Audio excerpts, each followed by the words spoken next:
Ne crains pas, mais crois seulement. Ce sont là les paroles que Jésus dit à un père à qui l'on vient d'annoncer que sa fille est décédée. Mais waouh! Quelle audace, quel toupet!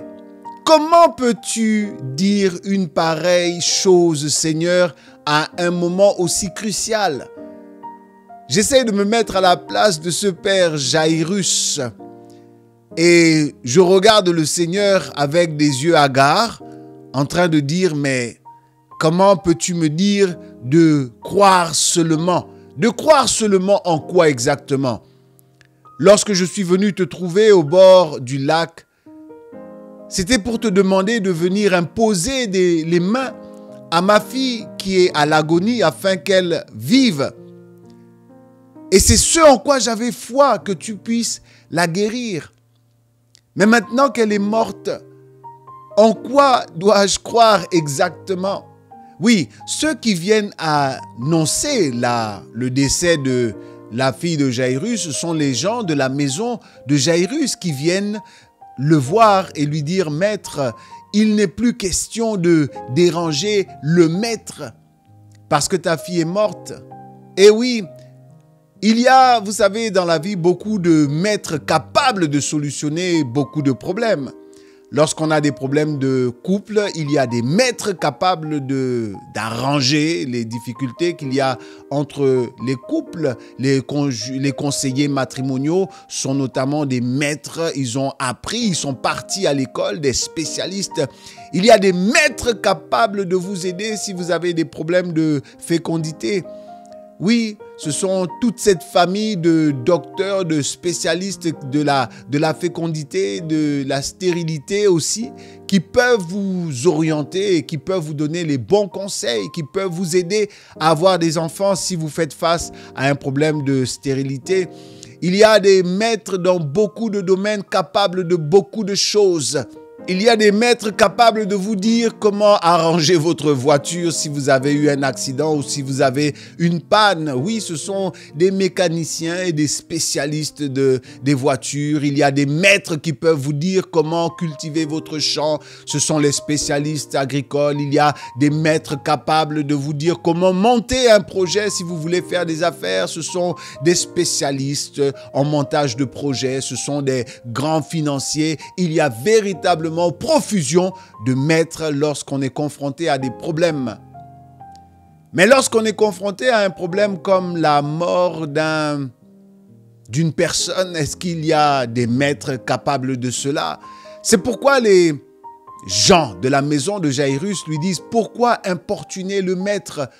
Oui, nous reconnaissons que Jésus est un maître capable de beaucoup de choses. Il a guéri, nous avons entendu parler de lui. Et nous-mêmes, nous avons vu sa réputation. Il a fait des choses véritablement miraculeuses. Des choses qui montrent qu'il a une maîtrise accrue sur beaucoup de domaines.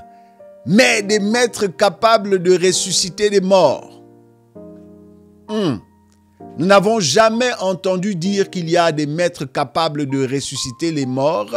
Et jusqu'à présent, nous n'avons pas eu vent, nous n'avons pas eu d'écho sur la capacité de ce maître qui se tient à côté de toi, de ce maître que tu es parti chercher. Nous ne savons pas s'il est capable d'une telle prouesse, s'il est capable de ressusciter des morts.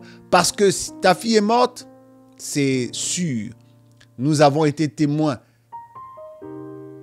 Mais ce maître que tu es parti chercher, est-ce qu'il est capable de... Ça, nous ne le savons pas.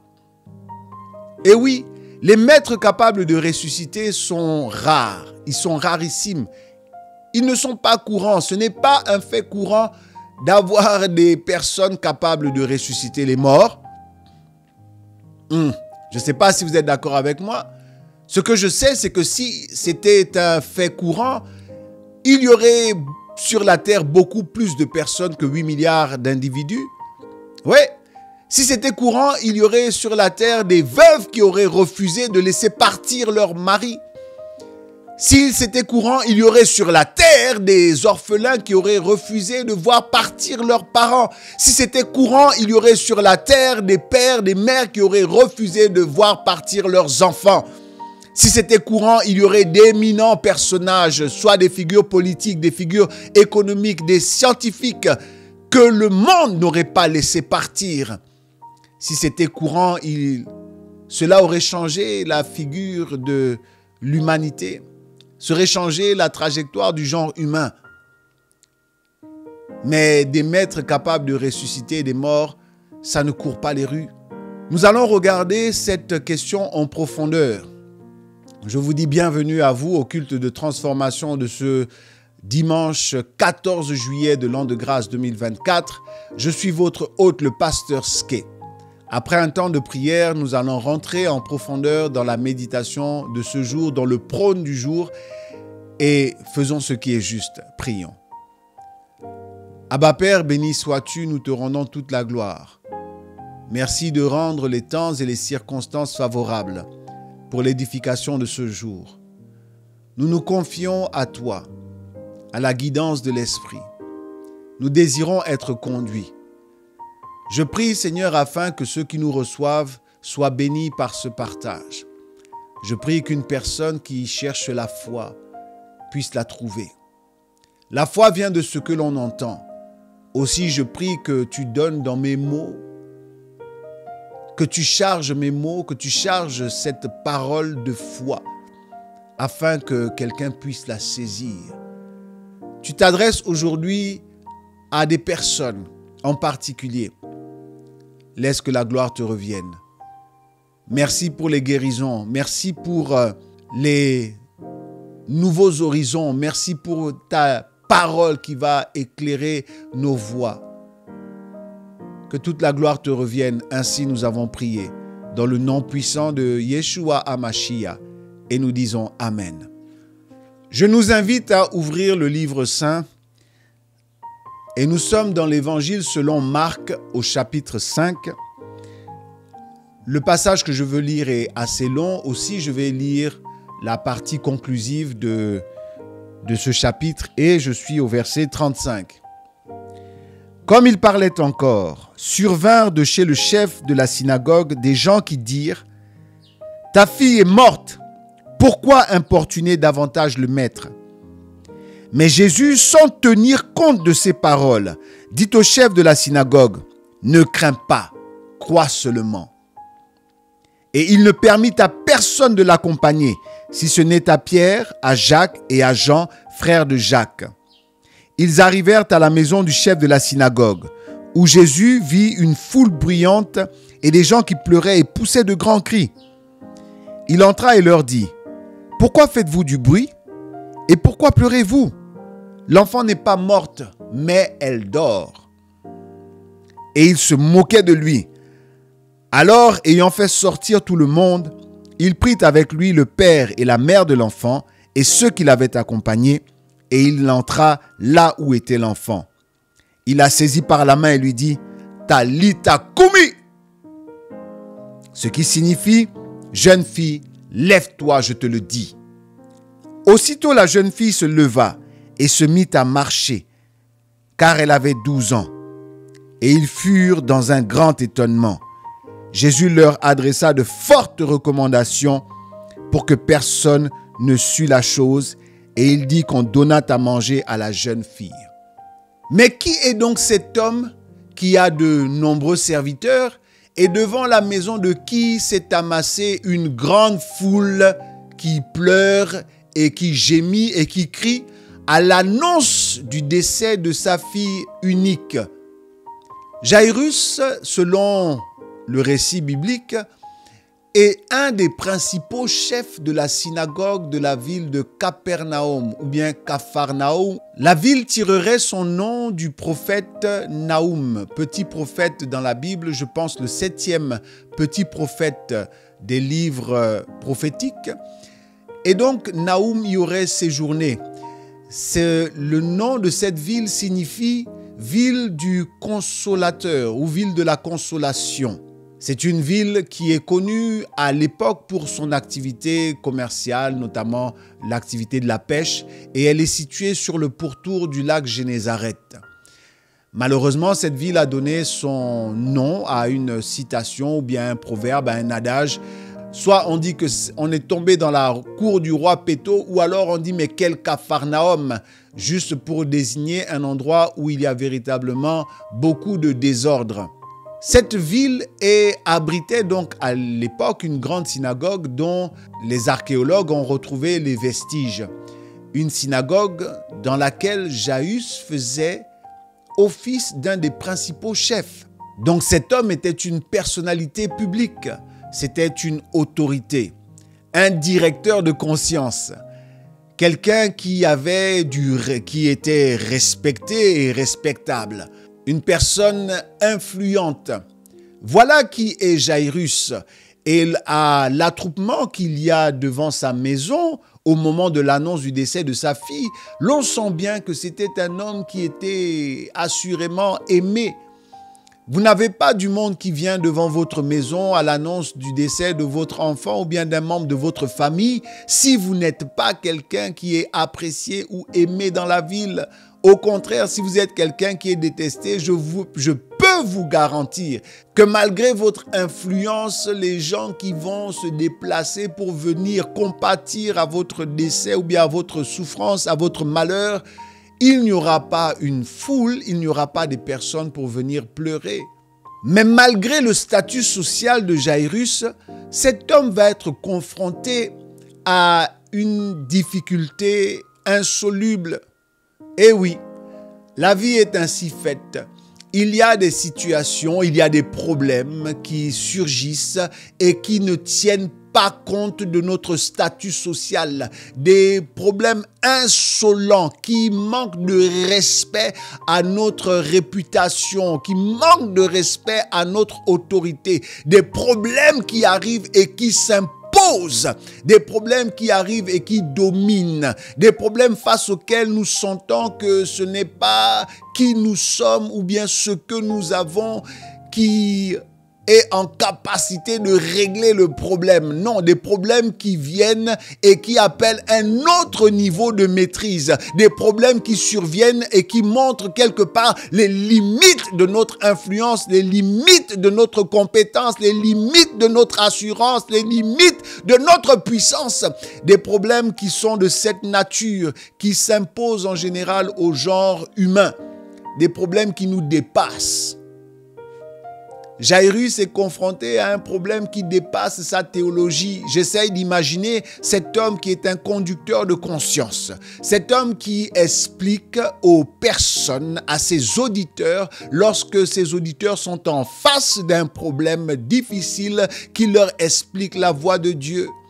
Qui leur explique qu'en toute situation, voici comment Dieu va agir. En toute situation, voici comment il faut chercher Dieu. En toute situation, voici et voici.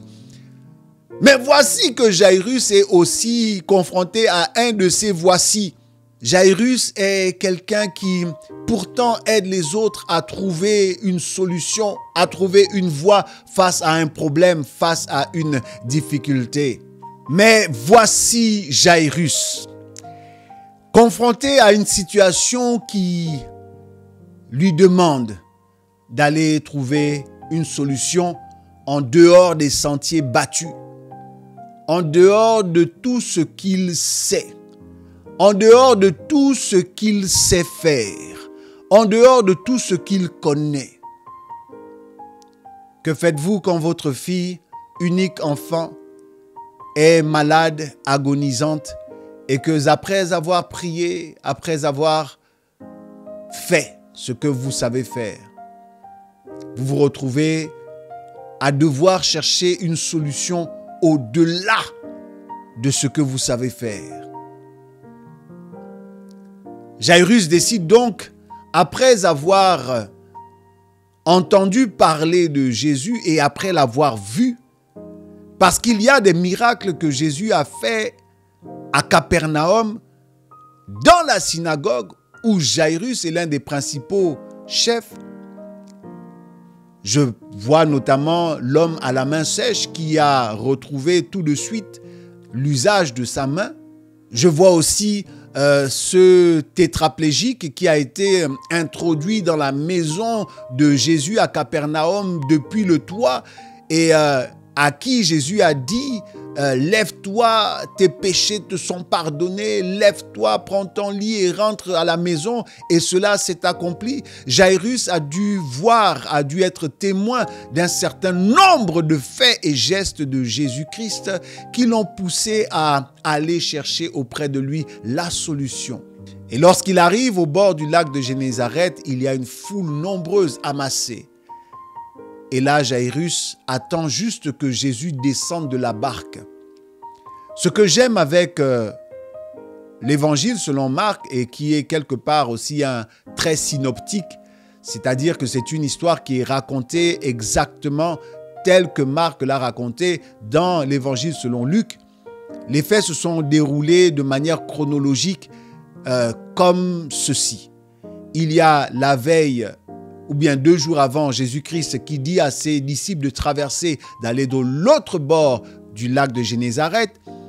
Et là-bas, il y aura donc la tempête qui va se lever la nuit.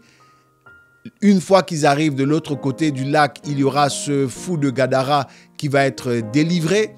Et là, à son retour de l'autre bord, donc à son retour en Galilée, à Capernaum, au moment où Jésus descend de la barque, Jairus vient se jeter à ses pieds et lui fait une prière instante. Une prière de 21 mots, de 18 à 21 mots, selon les versions bibliques. Et la Bible dit que Jésus décide de partir avec lui. Et quand Jésus se lève pour aller avec Jairus, il se trouve dans la foule une femme qui avait une perte de sang depuis 12 ans, qui va s'approcher de Jésus par derrière et qui va être tellement déterminée à toucher juste le pan de la robe de Jésus-Christ qu'au moment où elle se met par terre et qu'elle touche le pan de sa robe, il y a une force qui sort de Christ et qui la guérit à l'instant. Quand cet événement se produit, Jairus est là, il le voit. Et lorsque Jésus, se tournant vers la foule, levant les yeux, demande qui m'a touché, les disciples vont lui dire, mais regarde, il y a toute une foule qui te presse de tous côtés. Et toi, tu demandes qui t'a touché. Jésus dit, je sais qu'il y a une force qui est sortie de moi. Et finalement, cette femme va avouer que c'est elle qui l'a touché. Et Jésus va dire, va, ta foi t'a sauvé. Et à peine était-il en train de finir de dire à cette femme de partir en paix et que son mal soit totalement guéri.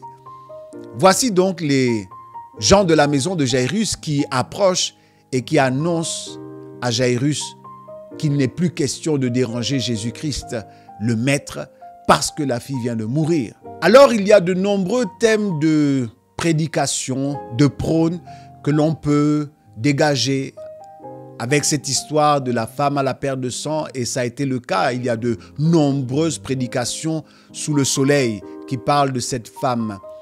Aujourd'hui, je veux parler des deux, faire un rapprochement entre Jairus et la femme à la perte de sang, car il me semble que les deux personnages ont beaucoup de traits en commun. Je vais seulement en soulever 3. Un des premiers traits en commun qu'ils ont, c'est que ce sont des personnes qui sont confrontées à des situations difficiles, à des situations qui nécessitent l'intervention d'un autre niveau de maîtrise.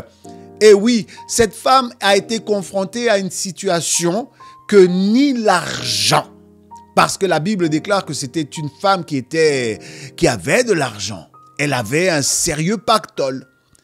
La Bible déclare que cette femme était riche et qu'elle a dépensé, elle s'est ruinée pour sa santé. Elle s'est ruinée pour retrouver la santé. Elle s'est appauvrie.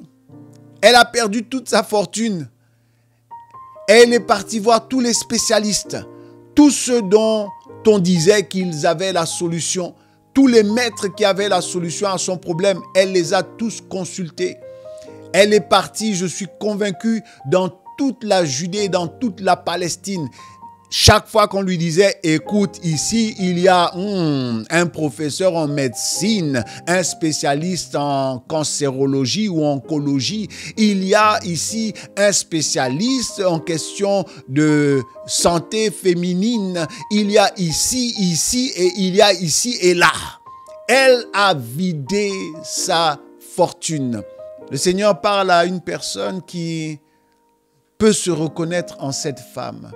À quelqu'un qui étant dans une souffrance, dans une situation sanitaire compliquée, qui avait de l'argent et des moyens et qui voit sa fortune en train de se dégrader. Et qui, comme cette femme, n'a pas encore trouvé de solution.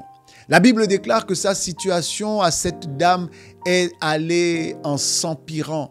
Et en plus de cela, pour venir coupler à cette situation sanitaire qui était déjà catastrophique, la voici sans ressources, sans moyens.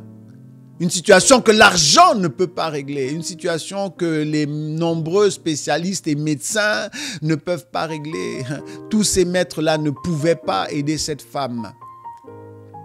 Elle me fait penser à Jairus, qui lui aussi a été confronté à cette situation que toute sa connaissance, tout son niveau de maîtrise ne pouvait pas solutionner. Sa fille est malade à l'âge de 12 ans et voici cette femme, ça fait 12 ans aussi qu'elle est dans la souffrance et qu'elle perd de son sang. Ces deux personnes ont été confrontées à une situation qui nécessite un autre niveau d'intervention.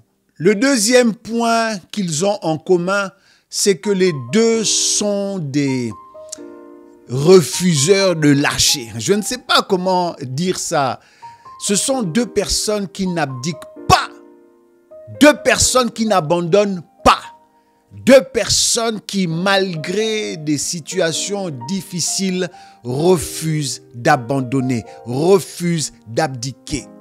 Ce ne sont pas des losers. Même si leur situation appelle une analyse, un regard d'autrui, à dire que ce sont des losers, des personnes, comment toi qui es une femme et qui es dans une telle situation sanitaire, pourquoi n'as-tu pas réservé ton argent pour le léguer à tes enfants depuis que tu vois que ça ne marche pas et depuis que ta santé est en train de se détériorer? Mais vous savez, il y a des personnes comme ça, à l'intérieur d'elles, elles savent qu'elles sont pour la vie et que ce n'est pas encore le moment de mourir. Il y a des gens comme ça qui ont une lecture à l'intérieur d'eux qu'il faut te battre, maman, parce que ce n'est pas la fin, tant que ce n'est pas la fin. Oui, ce n'est pas la fin du match tant que l'arbitre n'a pas sifflé la fin du match. Je viens parler à quelqu'un pour dire qu'à l'intérieur de toi, il y a une conviction qui te fait comprendre que ce n'est pas encore la fin. Que la situation a beau se dégrader, mais il y a une lueur d'espoir à l'intérieur de toi qui te dit que ce n'est pas encore la fin. Parce que tu n'as pas encore trouvé la solution, parce que tu n'es pas encore arrivé dans le champ de maîtrise de Yeshua HaMashiach qui est capable. Cette femme a entendu parler de Jésus-Christ et elle s'est dit, voici ma solution. Comme Jairus, après avoir fait ce qu'il sait faire, après avoir épuisé sa théologie, après avoir pratiqué ce qu'il enseignait aux autres, il s'appelle quand même celui que Dieu éclaire. Il s'appelle illuminé de Dieu. Oui, après avoir fait ce qu'il sait faire, après avoir pratiqué ce qu'il a enseigné aux autres, lui aussi, il cherche la solution. Voici un deuxième trait en commun. Ce sont des personnes qui continuent de chercher parce qu'elles sont convaincues que ce n'est pas la fin. Elles sont convaincues qu'il y a un moyen. Elles sont convaincues. La foi est une ferme assurance. Tu ne sais pas pourquoi tu crois ce que tu crois. Tu ne sais pas pourquoi alors que beaucoup autour de toi sont morts. Alors que beaucoup autour de toi ont une situation qui s'est véritablement dégradée, qui étaient dans la même condition que toi et qui ont vu leurs conditions se dégrader. Il y en a beaucoup qui ont baissé les bras, mais tu ne sais pas pourquoi toi, il y a dans ton cœur cette insistance. Pourquoi il y a dans ton cœur cet espoir qui refuse de mourir? Pourquoi il y a dans ton cœur cette force qui fait que même lorsque, dans le cas de cette femme, lorsqu'elle était affaiblie, tellement affaiblie par la maladie, mais tellement fortifiée par la foi, tellement déterminée par cet appel, cet instinct, cette voix à l'intérieur de toi qui te donne encore la force de poursuivre, la force de croire que ce n'est pas encore la fin. Le troisième point qu'ils ont en commun, c'est le fait de reconnaître en Yeshua HaMashiach, d'avoir l'humilité de reconnaître en lui le solutionneur, celui qui a la clé de toutes les situations, celui qui est la réponse à toutes les difficultés que l'on peut rencontrer. Et regardez, les deux vont faire la même chose, comme s'ils s'étaient concertés quelque part.